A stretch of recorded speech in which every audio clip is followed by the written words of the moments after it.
d'utiliser du contenu copyright dans sa vidéo est de mieux en mieux détecté par YouTube. Dans cette vidéo, je te montre comment enlever les droits d'auteur sur une vidéo YouTube de façon simple et efficace, et je t'explique surtout comment éviter cette situation à l'avenir.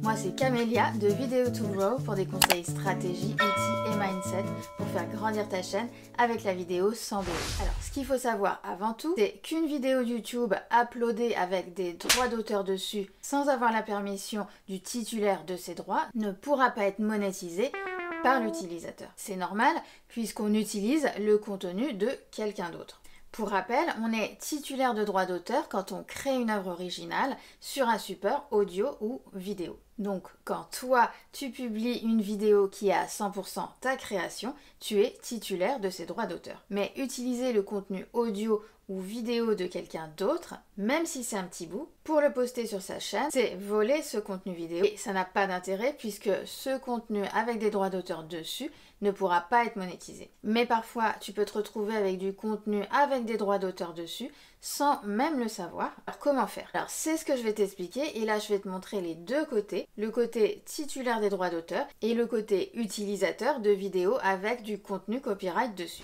Comme je disais, on fait tous des erreurs et c'est bien de pouvoir les corriger. Alors ça, YouTube l'a pris en compte et pour éviter les problèmes de droits d'auteur en amont, YouTube a amélioré ses outils et peut prévenir tout créateur de contenu dès la mise en ligne de sa vidéo si le contenu est copyright ou pas. Alors peut-être que tu n'y as pas prêté attention. Quand tu uploads une vidéo sur YouTube, une fois que YouTube a importé ta vidéo sur ta chaîne, il va enclencher le process de vérification pour voir s'il n'y a pas un problème de droit d'auteur. Il va vérifier avec son système très performant s'il détecte une correspondance entre ta vidéo uploadée et une autre vidéo qui existe déjà sur YouTube. S'il n'a rien détecté, un check validé s'affiche sur la section de vérification. Attention, les problèmes peuvent arriver plus tard et si tu as utilisé du contenu avec des droits d'auteur dessus, tu peux te retrouver avec une revendication Content ID manuelle ou un avertissement. Alors comment tu peux le savoir?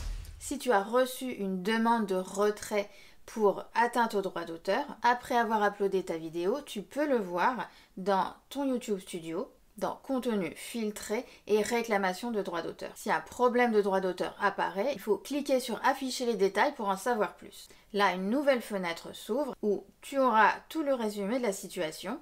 Il va te montrer l'impact de cette vidéo sur ta chaîne, la visibilité de cette vidéo et comment la monétisation de cette vidéo est affectée. De son côté, le titulaire des droits d'auteur, s'il fait partie du YouTube Partner Programme, est notifié par YouTube lorsqu'une de ses vidéos a été uploadée sur YouTube sans son autorisation. Et il peut aller voir de son côté ce qu'il en est dans son YouTube Studio droits d'auteur. Là, il va retrouver la liste de ses vidéos uploadées sans son autorisation sur YouTube avec le nom des chaînes et le pourcentage de la vidéo qui a été copiée. Donc rien ne passe sous le radar de YouTube. Et là, s'il fait une demande de suppression, elle peut être soit immédiate, soit dans les 7 jours pour te laisser le temps de la retirer et d'éviter l'avertissement. Donc toi, de ton côté, si tu as utilisé du contenu avec des droits d'auteur dans ta vidéo, pour enlever les droits d'auteur, il te suffit de retirer la partie avec les droits d'auteur qui est mise en évidence par YouTube. Tu peux remplacer une musique ou retirer le son. Et si tu ne sais pas faire, tu peux aller ici voir ma vidéo sur le sujet. Et si tu as fait juste des petites modifications, ça peut prendre un petit peu de temps. Mais si toute ta vidéo comporte des droits d'auteur, il faudra la supprimer. Et pour ça, il suffit de cliquer sur supprimer pour te libérer de cette demande de retrait pour atteinte aux droits d'auteur. Tu as la possibilité de contester cette demande de retrait. Fais-le seulement si tu peux prouver que tu as effectivement les droits d'auteur ou la permission d'utiliser ce contenu. Et garde en tête que si la vidéo n'est pas modifiée ou supprimée dans les délais, tu risques un avertissement pour ta chaîne. Et si tu as le délai de grâce de 7 jours pour l'éviter, je te conseille de suivre les consignes pour éviter d'en recevoir un. Après ce délai, tu ne pourras plus le lever. Et si c'est ton premier avertissement, il faudra que tu suives des cours pour les droits d'auteur. Au bout de 3 avertissements, sache que ton compte et toutes les chaînes associées seront clôturées et il ne sera plus possible de créer de chaîne. Donc je t'encourage à créer ton propre contenu et si tu recherches de la musique non copyright, ne rate pas ma vidéo de la semaine prochaine avec une nouveauté à la clé. Et en attendant, n'oublie pas de liker, partager et t'abonner à ma chaîne si ce n'est pas déjà fait. Et je te dis à tout de suite dans la prochaine vidéo.